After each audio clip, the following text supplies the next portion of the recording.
The moment I said, "Don't be like Musk," the entire boardroom erupted in laughter. But 3 months later, when their company lost $3 billion, no one was laughing anymore. I can still hear the echo of that laughter bouncing off the glass walls. 22 executives seated around a mahogany table worth more than my car, their faces flushed with amusement at my audacity. The CEO, Marcus Chen, leaned back in his ergonomic chair, making a show of wiping tears from his eyes. "Maya," he said, my name dripping with condescension, "that's precisely why we hired you." Always the voice of caution. More chuckles rippled through the room. But this is tech. We move fast and break things. That's how innovation works. I felt my shoulders tense as I stood there, PowerPoint slides showing the market analysis I'd spent 3 weeks compiling. The data was clear. Companies whose CEOs adopted controversial public personas were experiencing significant valuation drops. Not just small corrections, catastrophic losses. The data shows a consistent pattern, I continued, pointing to the chart. When leadership mirrors Musk's communication style without his unique market position, shareholders react negatively. Your recent tweets about regulatory overreach have already triggered a 5% dip. The CFO shifted uncomfortably, fingers drumming against his leather portfolio. At least someone was listening. But Marcus waved his hand dismissively. 5% is nothing. We'll bounce back when we announce the new platform next quarter. I took a deep breath. Unless your personal brand becomes the story instead of your product. Your comments about diversity initiatives being corporate theater were picked up by 3 major outlets yesterday. The room grew quiet for a moment. I'm Maya Johnson, by the way. Harvard MBA, 15 years in corporate strategy, and for the past 2 years, the senior diversity consultant at Nexus Technologies. Hired after their last PR crisis, brought in to help them navigate an increasingly complex social landscape. What I couldn't tell them that day was how personal this felt. As the only black woman in that boardroom, in most boardrooms I entered, I knew the cost of being dismissed. The weight of having crucial insights ignored until it was too late. $3 billion, I said, breaking the silence. That's what similar companies have lost when their leaders couldn't separate personal impulses from corporate responsibility. Marcus smiled tightly. Well, good thing we're not similar companies then. The meeting moved on. My warning was logged in the minutes and promptly forgotten. But the market doesn't forget. The investors don't forget. And 3 months later, when Nexus Technologies' stock plummeted after Marcus's infamous conference meltdown, I found no satisfaction in being right. Where are you watching from today? Drop your location in the comments, because this story shows why diverse voices aren't just nice to have, they're business critical. And what happened next reveals exactly how high the stakes really are. I didn't set out to be the bearer of bad news. My career began with optimism and ambition, the kind that comes from being told you can change the world if you work twice as hard as everyone else. My name on the Harvard MBA diploma reads Maya Johnson. First in my family to attend college, let alone graduate school. The path wasn't smooth. 3 jobs to cover expenses beyond my scholarships, nights studying while classmates networked at exclusive clubs. But I graduated top of my class in 2008, right as the financial crisis hit. That timing taught me my most valuable skill: reading patterns others miss. While my peers scrambled for the few remaining investment banking positions, I noticed something different happening. Companies that maintained diverse leadership teams were weathering the crisis better. Not marginally better. Significantly better. I wrote my thesis on this correlation, which landed me a junior position at Global Consulting Group.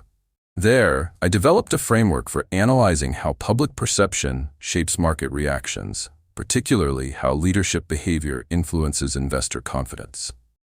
My first major win came in 2012, when I predicted a 30% stock drop for a fashion retailer after their CEO made dismissive comments about body inclusivity. Everyone thought I was overreacting. 2 weeks later, when their valuation collapsed exactly as I'd projected, my framework gained credibility. Over 15 years, I refined this approach, helping dozens of companies navigate the intersection of corporate messaging and cultural shifts. My team could spot trouble before it appeared on any traditional analyst's radar. We saved our clients billions by identifying potential missteps before they happened. That's why Nexus Technologies hired me. 2 years ago, their previous head of product called diversity initiatives forced inclusion during an earnings call. The backlash was swift: boycotts, talent exodus, and a 15% stock drop in 3 days. Marcus Chen, newly appointed as CEO, brought me in to repair the damage. "We need someone who understands this new world," he told me during my interview. "Someone who can help us avoid these landmines." What he didn't say, but what became obvious, was that my role was primarily cosmetic. They wanted the Harvard-educated black woman as a shield, not a guide. The irony cuts deep sometimes. Late nights in my apartment, reviewing data that clearly showed where the company was headed, I'd occasionally wonder if I was the problem. Was I too cautious? Too sensitive? Was I seeing patterns that weren't there? Then I'd remember my mother's words when I doubted myself during grad school. "Your difference isn't your weakness, it's your superpower. You see what others miss because you've had to notice what others ignore." In those quiet moments of doubt, I'd remind myself, I wasn't hired despite my perspective as a black woman in tech. I was hired because of it. My insights weren't separate from my identity. They were sharpened by it. Yet there I stood in that boardroom, watching my warnings dissolve into laughter. Have you ever been the only voice of reason in a room full of people who wouldn't listen? Hit that like button if this resonates, because what happened next shows exactly how costly it can be when companies ask for honesty but reward conformity. The transformation happened gradually, then suddenly, like watching storm clouds gather before lightning strikes. Marcus Chen hadn't always mimicked Elon Musk's playbook. When I first joined Nexus, he was calculated, measured in public statements. Our initial meetings were productive. He asked questions, took notes, implemented changes. The company's reputation slowly recovered from the previous crisis. Then came the acquisition of rival tech, making Nexus the second largest player in the industry. Overnight, Marcus became a business press darling. Magazine covers, podcast appearances, speaking slots at major conferences. The attention changed him. It started with tweets. Small provocations at first, questioning regulatory guidelines, poking competitors. My team's social sentiment analysis showed minor fluctuations, but nothing alarming. Then came the 2 a.m. post about how excessive focus on representation slows innovation, a direct contradiction to our company's public commitment to diversity. The data dashboard on my monitor flashed red that morning. Negative sentiment jumped 43% in 12 hours. I drafted a memo outlining potential financial impacts and sent it to Marcus with key stakeholders copied. His response: "Thanks for your concern. This is strategic messaging to certain investor segments." 2 weeks later, during a CNBC interview, Marcus called environmental compliance a tax on progress. Our ESG-focused investors immediately requested clarification calls. The stock dipped 7% before we issued a clarifying statement. I escalated my concerns to Diane, our chief legal officer. She sighed deeply, rubbing her temples. "Maya, I understand, but he's delivering results. The board sees the quarterly numbers and nothing else matters right now." "The numbers won't matter when institutional investors pull out over governance concerns," I countered. "Then document everything and protect yourself," she advised quietly. "That's what I'm doing." Her warning echoed in my mind as Marcus's behavior grew more erratic. A public argument with a climate scientist on Twitter. Dismissing a reporter's question about workforce diversity as agenda-driven journalism. Each incident followed by stock volatility that our PR team worked overtime to contain. During executive meetings, I watched my colleagues' reactions. The CFO would wince slightly at the most controversial statements, but never contradict. The COO would change the subject. The CTO would become suddenly fascinated with his laptop screen. The breaking point came during a private leadership retreat. After several drinks, Marcus held court on the hotel terrace, moonlight reflecting off his glasses as he spoke. "Musk has figured it out," he announced. "Traditional corporate communication is dead. People want authenticity, provocative thinking. They want leaders who break rules." I watched faces around me nodding in agreement, and something crystallized in my mind. This wasn't just risky behavior, it was a deliberate strategy. One that data showed would lead to disaster. That night in my hotel room, I pulled together every market analysis, social sentiment report, and valuation impact assessment from the past 6 months. The pattern was undeniable, a perfect storm brewing. My hands shook as I created slides showing the correlation between leadership behavior and market capitalization across similar companies. The trembling wasn't from fear, it was from certainty. From knowing what was coming and realizing I had to try one more time to prevent it. I practiced my presentation in the mirror at 4 a.m., voice steady despite my racing heart. Our data projects a potential $3 billion market cap loss if this pattern continues. By morning, I'd made my decision. No more memos, no more gentle suggestions. Direct confrontation was the only option left. If you're seeing warning signs someone is about to make a massive mistake, what do you do? Let me know in the comments. Because what I did next changed everything, both for Nexus Technologies and for my career. The quarterly strategy meeting was scheduled for 9 a.m. on a Thursday. I arrived 30 minutes early to set up my presentation and calm my nerves. The boardroom was empty except for Jose, the facilities manager, adjusting the temperature. "Big meeting today?" he asked, noticing my multiple backups, laptop, USB drive, printed copies. "You could say that," I replied, arranging water glasses with methodical precision. One by one, they filed in. Board members in conservative suits, C-suite executives with their matched notebooks and tablets, Marcus last, 15 minutes late, coffee in hand, casual in a designer hoodie despite the formal setting. "Let's make this efficient," he announced, dropping into his chair at the head of the table. Q2 projections first, then product roadmap. I was scheduled 7th on the agenda, nearly last. For 3 hours, I listened to carefully curated reports highlighting growth metrics while minimizing risk factors. The stock was up 12% year over year. User acquisition exceeded targets. The narrative was clear. Nexus was thriving under Marcus's bold leadership. My turn came after lunch, when attention typically waned. The room smelled of sandwiches and coffee as I connected my laptop to the projector. 22 pairs of eyes followed me with expressions ranging from mild interest to outright impatience. "I'll be brief," I began, "but what I'm about to share requires immediate action." The first slide showed social sentiment tracking over 6 months, a clear downward trend correlating with Marcus's public statements. Our brand perception has declined 34% among key demographic groups. More concerning is this shift among institutional investors. I clicked to a slide showing statements from 3 major investment firms expressing governance concerns. BlackRock's ESG team has flagged us for potential watchlist status following the environmental compliance comments last month. Marcus checked his phone, barely glancing at the screen. "This data suggests—" "Maya," Marcus interrupted.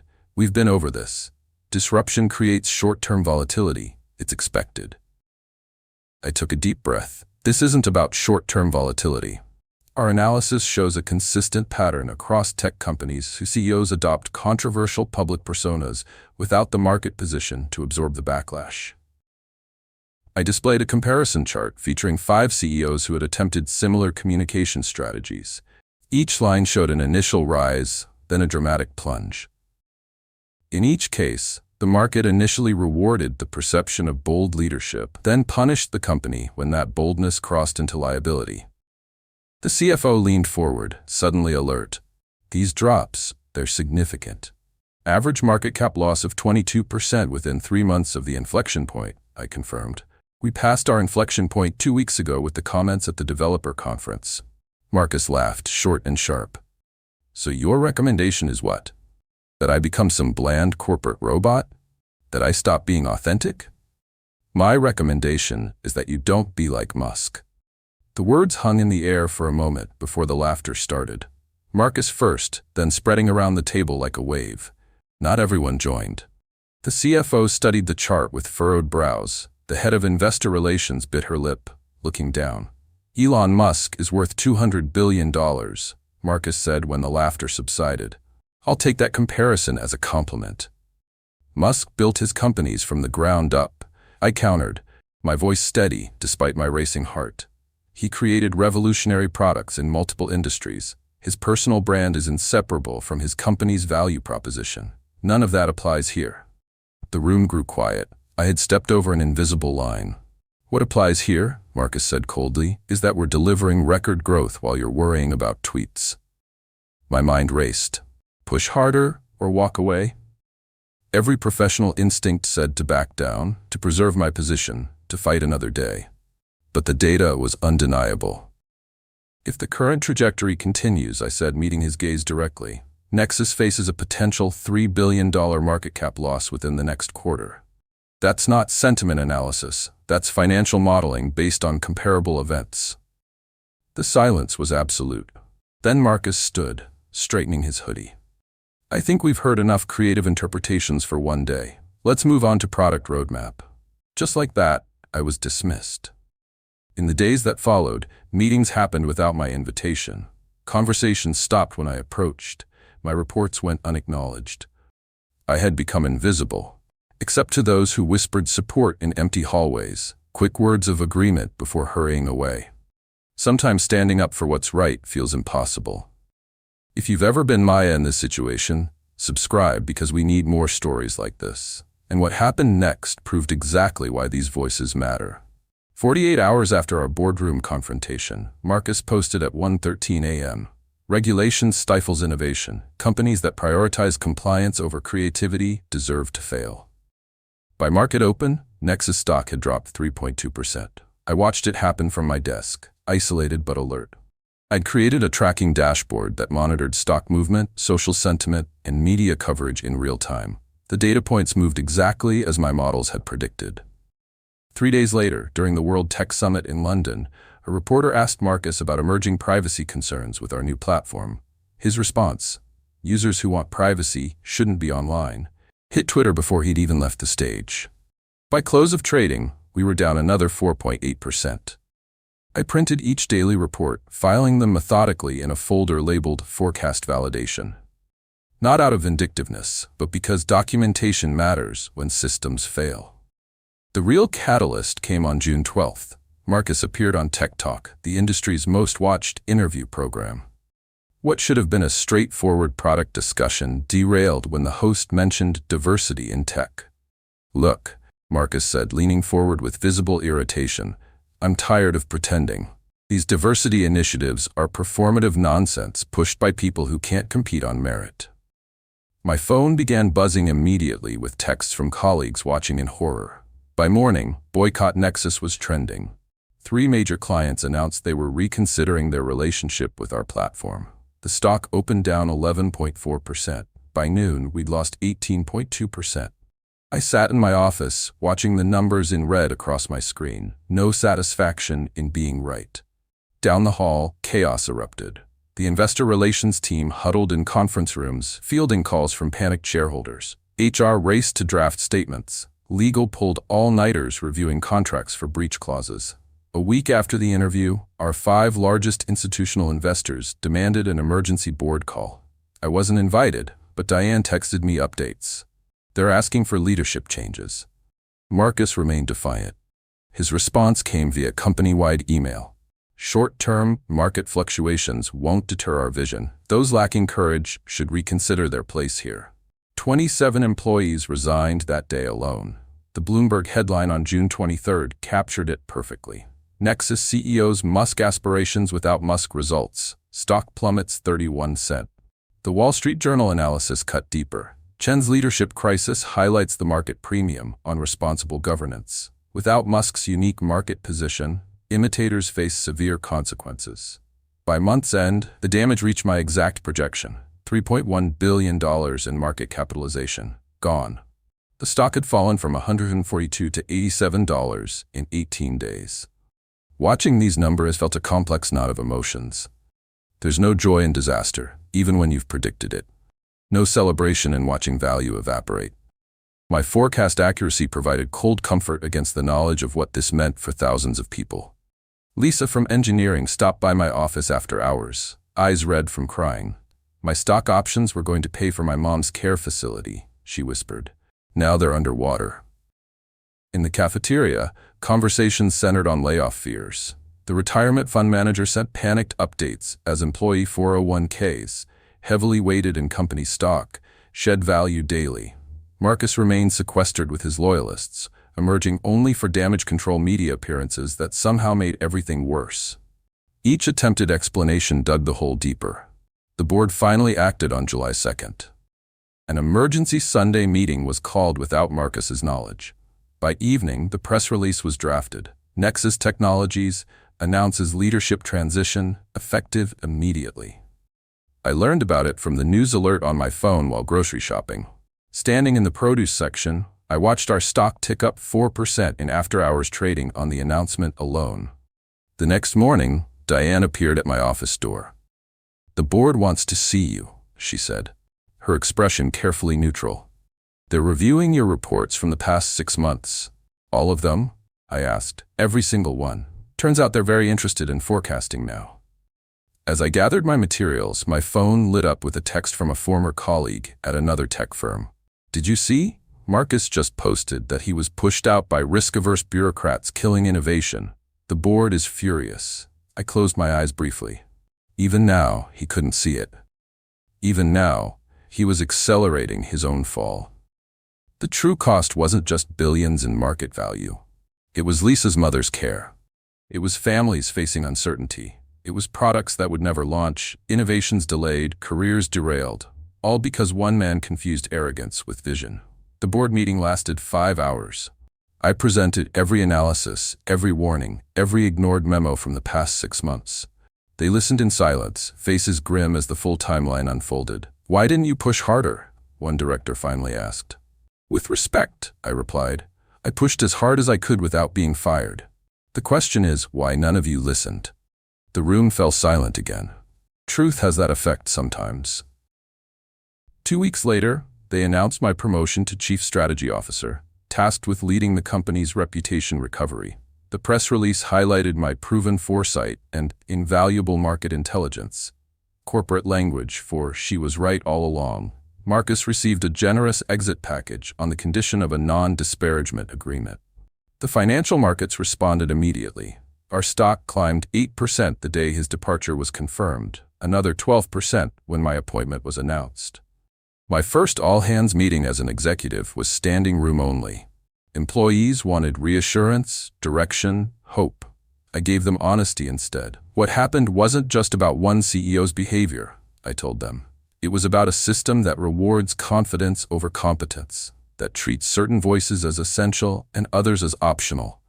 We won't just recover, we'll rebuild differently. Recovery wasn't quick or easy. Trust, once broken, demands more than promises to be restored. We implemented structural changes, diverse voices in every leadership meeting, formalized dissent channels, compensation tied to ethical leadership metrics, simple concepts that required profound cultural shifts. 6 months later, our stock had recovered 83% of its losses. More importantly, employee retention stabilized and client relationships strengthened. The industry took notice. I received calls from board members at other companies seeking guidance. Harvard Business Review published a case study on our transformation. 3 competing firms implemented similar governance reforms proactively. Yet despite these victories, I remain troubled by a persistent question. Why did it take losing $3 billion for them to listen? The pattern repeats across industries and decades. Women, people of color, those from non-traditional backgrounds. We spot problems earlier because we've navigated systems not designed for us. We develop peripheral vision from necessity. Yet our warnings are dismissed until crisis makes them undeniable. At a conference last month, a young black woman approached me after my keynote. "They hired me to fix their culture problems," she said, "but they ignore everything I tell them." I recognized myself in her frustration. "Document everything," I advised. "Build alliances. And remember, their inability to listen isn't a reflection of your value." What I didn't tell her, sometimes the system must break before it can be rebuilt. Sometimes vindication comes only after collapse. The most profound lesson from Nexus wasn't about one man's downfall or one woman's rise. It was about the cost of selective listening, how companies claim to value diverse perspectives while systematically filtering them out.